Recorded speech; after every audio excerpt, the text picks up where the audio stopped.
ওই দেখো রথের মেলা থেকেও দাদা কি নিয়ে এসছে, ময়ূরের পালক নিয়ে এসছে, দেখেছ?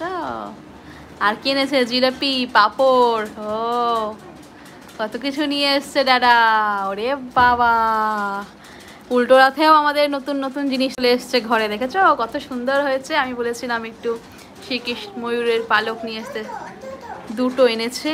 বাহ, কি সুন্দর বড় বড় পালক এনেছে, খুব সুন্দর হয়েছে পালকগুলো। বাবা, হ্যাঁ দাদা নিয়ে এসছে। এই ময়ূরের পালক না ঘরে রাখা খুব শুভ হয়, যত অশুভ শক্তি যদি থাকে কখনো ঘরে তা চলে যায় শ্রীকৃষ্ণ দেবের আশীর্বাদে। দুটো আছে। আর এইটার জন্য আমি আনিনি, আমি এনেছি একটা অন্য কারণে। ঘরে এত টিকটিকি হয়েছে যে খুব ঝামেলা, তাই অনেকে শুনেছি ময়ূরের দুটো এনেছে। হ্যাঁ, ময়ূরের পালক লাগলে নাকি ঘরের টিকটিকি দূর হয়ে যায়, সেই কারণেই কিন্তু আমি এই ময়ূরের পালক আনতে বলেছিলাম মেলা থেকে ওর বাবাকে, তাই ওর বাবা নিয়ে এসছে আজকে উল্টো রথের দিন। আমরা তো যেতে পারিনি মেলায়, খুব বৃষ্টি হচ্ছে, আর এত ছোট বাচ্চাকে নিয়ে মেলায় এই ভিড়ের মধ্যে যাওয়াও সম্ভব না, আমাদের এখানে প্রচুর ভিড় হয় মেলাটায়।